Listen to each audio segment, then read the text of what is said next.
আজকের এই সোহরাওয়ার্দী উদ্যানের গণজামায়াতে জনতার মহাসমুদ্রে উপস্থিত হয়ে আমরা বুঝতে পেরেছি আজকের এই মহাসমুদ্র জনসমুদ্র ফিলিস্তিনের প্রতি, আল আকসার প্রতি বাংলাদেশের জনগণের ভালোবাসার বহিঃপ্রকাশ। আমরা আজকে সংহতি প্রকাশ করব আমাদের মুসলিম ভাইদের উদ্দেশ্যে।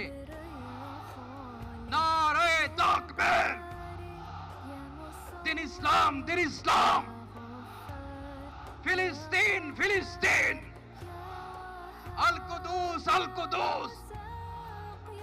আমি যা বলি আমার সাথে আওয়াজ করে ইংরেজিতে স্লোগান ধরুন, free free Palestine, free free Al Aqsa. 1 2 3 4, genocide no more, from the river to the sea, Palestine will be